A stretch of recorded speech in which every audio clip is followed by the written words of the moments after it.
Hello everyone, welcome back to my another blog. আজকে বোলপুরে আমাদের শেষ দিন এবং ব্রেকফাস্ট করেই আমরা বেরিয়ে পড়বো বাড়ির উদ্দেশ্যে। তাই ব্রেকফাস্টটা করতে চলে এসেছি। ব্রেকফাস্টে বহু কিছু অপশানস আছে যেগুলো তোমাদেরকে একবার আমি দেখিয়ে নিচ্ছি। আর একদম অল্প অল্পই আজকে নিয়েছি সব কিছু, জাস্ট খালি ট্রাই করব বলে যে কোনটা কীরকম টেস্ট। আর চলো তোমাদেরকেও একবার দেখিয়ে নিই কী আছে।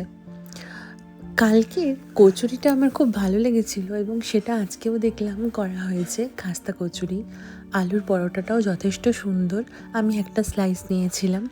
আর সাউথ ইন্ডিয়ান ফুডের সাথে সাথে কিন্তু অন্যান্য নানান রকমের ফুডের অপশানও ছিল, যেমন ধরো cornflakes, bread, butter, jam, coffee, চা তো আছেই, সাথে বেশ কিছু ফলের ব্যবস্থা কিন্তু ওনারা করেছিলেন। এই পার্ল ক্লাব রিসর্টে যেখানে আমরা ছিলাম সেখানের যদি কেউ অ্যাড্রেস চাও আমি তাদেরকে দিয়ে দেব, কারণ কোথাওই আমার কোনো রকম কোনো পেড প্রমোশন করার কোনো ইচ্ছে থাকে না। তবে আমি সেখানকার জায়গা ঘুরে আমার ভালো লাগলে তবেই আমি তোমাদেরকে সাজেস্ট করি। আর দেখো, ওনাদের আমি বলেছিলাম না যে নিজস্ব বেকারি আছে, তাই আজকেও নানান রকম কুকিজের ব্যবস্থা ওনারা করেছিলেন ব্রেকফাস্টে। আমাদের কফিও চলে এসেছে, এবার কফিটা খেয়ে ব্রেকফাস্টটা কমপ্লিট করলাম। বাইরের সারাউন্ডিংটা এত সুন্দর যে একদম নিরিবিলি আপনারা সময় কাটাতে পারেন। আর আমাদের রুম থেকে তো এইরকম একটা শান্ত সুইমিং পুলের দৃশ্য। চলো, ব্যাগটাকেও সব গোছানো হয়ে গেছে, আমিও প্রায় রেডি, এবার বেরিয়ে পড়ব। প্রায় 2 দিন এই রুমটাই ছিল আমাদের বাসস্থান। এবার এই রুমটাকে ছেড়ে যেতেও একটু মন খারাপ করছে, তবে হ্যাঁ, আবার আসার ইচ্ছে থাকলো। আর এবার এলে এই রিসর্টেই উঠবো বলে আমরা ঠিক করলাম, কারণ আমাদের কোনো নেগেটিভ কোনো রিভিউ মনে হয়নি। আর প্রতিটা জিনিসই খুব ভালো লেগেছে, খাওয়ার দাওয়ারের ব্যবস্থা থেকে বাফেটে যা সমস্ত অপশানস ছিল সেগুলো থেকে পরিষ্কার পরিচ্ছন্ন সব কিছু, ইচ অ্যান্ড এভরিথিং খুব ভালো লেগেছে। সব কিছুই কিন্তু একদম 10 আউট অফ 10 আমরা দিতে পারি।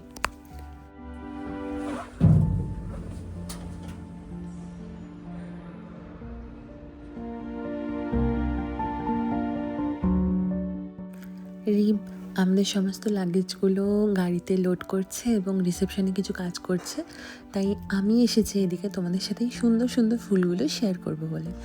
প্রথম দিনই এসে তোমাদের দেখিয়েছিলাম না ফুলগুলো কত সুন্দর, আর রঙগুলো দেখো প্রতিটা যেন প্রতিটার থেকে সুন্দর হয়ে আছে। আর এই গোলাপটার রঙ তো আমার সব থেকে বেশি সুন্দর লেগেছে, কত সুন্দর রঙ।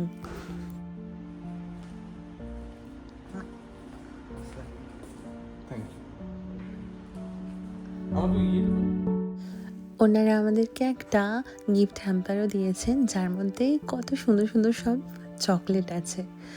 আমাদের বেশ ভালো লাগলো, এই ছোট্ট ছোট্ট কয়েকটা উপহার কিন্তু একটুর জন্য মন খুব ভালো করে দেয়, বেশ সুন্দর লাগলো।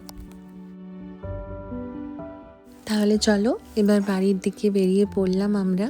আর আমরা যেই রাস্তা দিয়ে যাচ্ছি এই রাস্তা দিয়ে কিন্তু আমরা আসিনি, আসার সময় একদম অন্য একটি রাস্তা দিয়ে যাচ্ছি। দেখা যাক কতক্ষণে বাড়ি পৌঁছাই। আমি এই রিসর্টে আমরা একটু কথা বলেছিলাম, রিপ কথা বলেছিল যে আমাদের বাড়িতে যেহেতু একটি পোষ্য আছে, তোমরা জানো, শিয়া, তো তাকে নিয়ে আসার কোনো সুবিধা আছে কি না। তখন ওনারা বললেন হ্যাঁ, সুবিধা আছে, তাই তোমাদেরও বাড়ির যদি কোনো পশু থেকে থাকে তোমরা কিন্তু তাকে নিয়ে পার্ল ক্লাব রিসর্টে অবশ্যই আসতে পারো, তাতে কোনো প্রবলেম হবে না। এবং ওনাদের প্রাইভেট ভিলাও বুক করা যায়, সেখানে কিন্তু তোমরা সপরিবারে বাড়ির পশুটিকে নিয়ে এসেও অনেকটা সময় কাটাতে পারো। আমরা সেই সম্বন্ধেও একটুখানি জেনে গেছি, যদি কখনো সুযোগ সুবিধা হয়। এখন এসেছি আদি ল্যাংচা ভবনে, শক্তিগড়ে। আর চলো তাহলে একটু কিছু নিয়েছি, কিছু একটু খাবো, বাড়ির জন্য নিয়ে যাবো।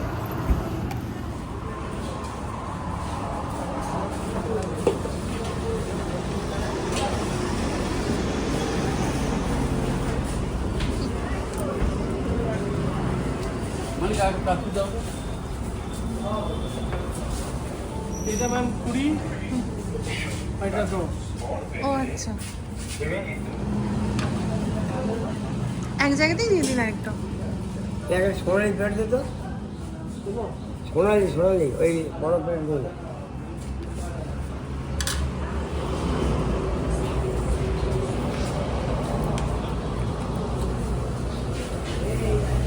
ভাই টাকাটা নিয়ে নেবেন?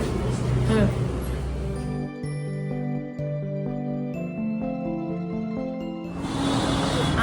ল্যাংচা ভবন থেকে ল্যাংচা আর সীতাভোগ নিলাম 2 বাড়ির জন্য, কারণ বাবা যবে থেকে আসছি আমরা তবে থেকে বলে যাচ্ছে যে শক্তিগড় হয়ে যাবি, ল্যাংচা আনবি বলেনি একবারও, কিন্তু আমরা বুঝতে পেরে গেছি ল্যাংচা আনার জন্যই বলছিল। তাই নেওয়া হয়ে গেছে শপিং, এবার চলো যাই বাকি রাস্তাটা। টাটা।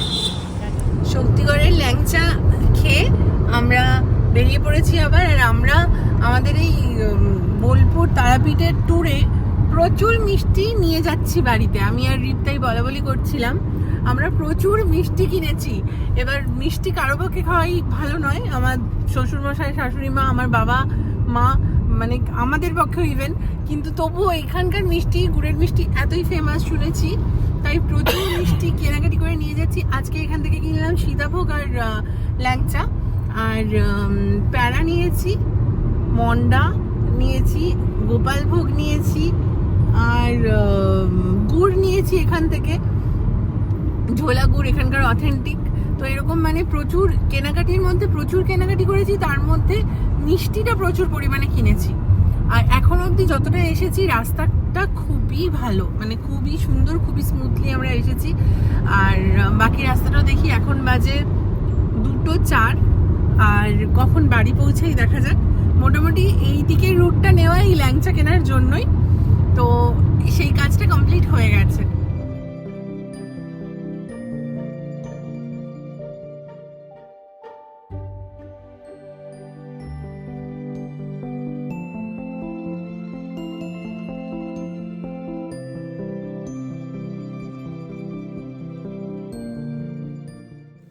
প্রায় গল্প করতে করতে পৌঁছেই গেছি। আর আজকে যেন পরপর আজ এবং আগামীকাল আমাদের 2টি রিসেপশন পার্টির ইনভিটেশন আছে। জানি না আজকের রিসেপশন পার্টিটি যেতে পারবো কি না, তবে চেষ্টা করব যাওয়ার। কখন পৌঁছাই সেটাই হচ্ছে বড় প্রশ্ন। তবে মনে হচ্ছে আর মোটামুটি 1-1.5 ঘন্টার মধ্যে বাড়ি পৌঁছে যাব। যেহেতু লাঞ্চ কিছু সেরকম করা হয়নি, তাই কোলাঘাটে কোথাও একটা দাঁড়িয়ে লাঞ্চ করব। পৌঁছেও গেছি কোলাঘাটে, চলো একটুখানি লাঞ্চ করে নিই।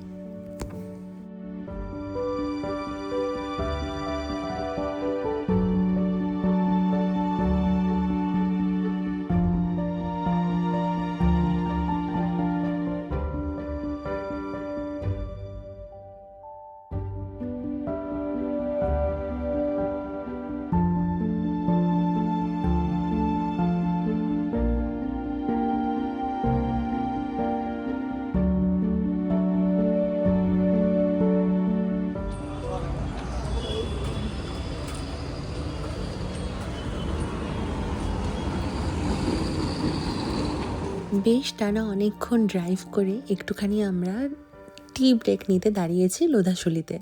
একটু চা খেয়ে নিচ্ছি, কারণ রিভের অনেকটাই খাটনি হয়েছে ড্রাইভ করে এতটা। আর এই যে আমাদের শহরে আমরা পৌঁছে গেলাম, ঝাড়গ্রামে।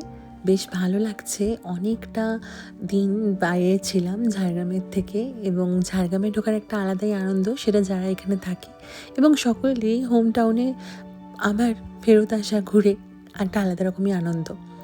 তবে হ্যাঁ, এই কটা দিন খুব ভালো কাটলো, এবং শেষে তোমাদের সাথে আমি শেয়ার করে নেব যে আমি তারাপীঠ থেকে মাকে কেমন নিয়ে এসেছি।